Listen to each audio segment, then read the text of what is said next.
Hello friends, welcome to Immigration Buzzword. First of all, I would like to thank you all for watching our videos. Hope you find the content useful in your Canadian immigration journey. As we already explained about types of streams available in our last videos and briefed about the must-haves before you start filling your PR applications. Hope you are ready with your must-have documents to choose the best pathway to Canada under various options. If you haven't, it's time to start now. Before we even start with preparing the express entry profile, it's important to determine where we stand and what's best for applicant, which is determined by the CSR score, language test result, NOC code determination, and while determining the NOC code, one should be quite diligent as to choose the NOC code the individual is having experience working in under his current longest employment.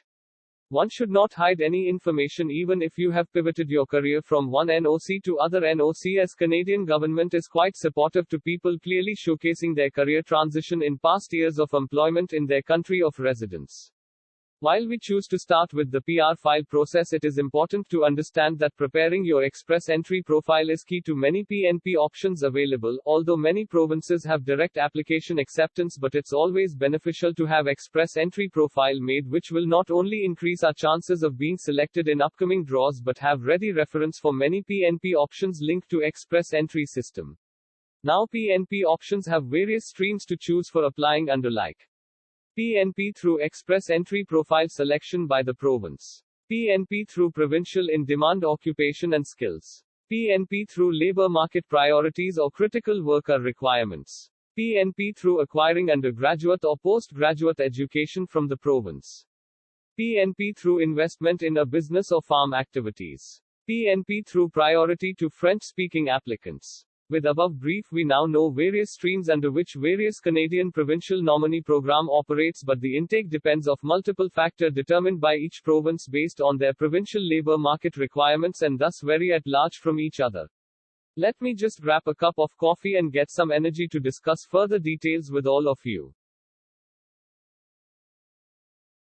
So here I am with my coffee. We were talking about difference in requirements of every Canadian province. So one have to be diligent while choosing best suited province based on their skill sets in comparison to the provincial requirements, best complementing each other.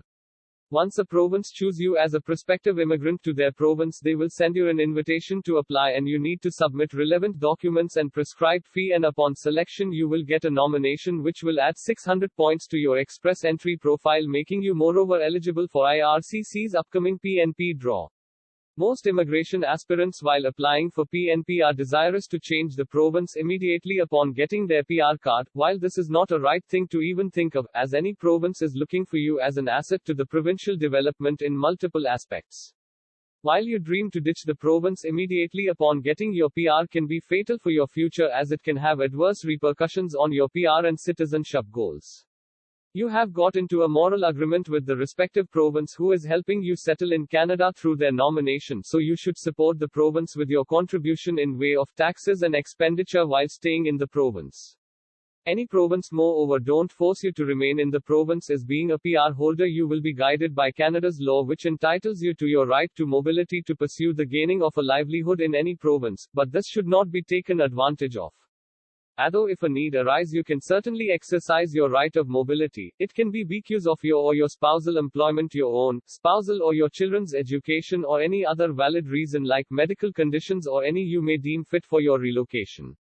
If you take province in confidence and inform them of your valid reasons to move, you may not only get their approval but have documents proof of your wise intentions if a situation arise which is adverse for your permanent resident or citizenship goals.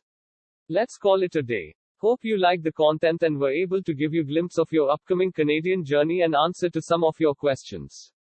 Feel free to reach out with any queries you might have, and we will be happy to help you at best of our knowledge and ability. We will be back soon with further details for preparing express entry and detailed province by province information for making your PNP profiles.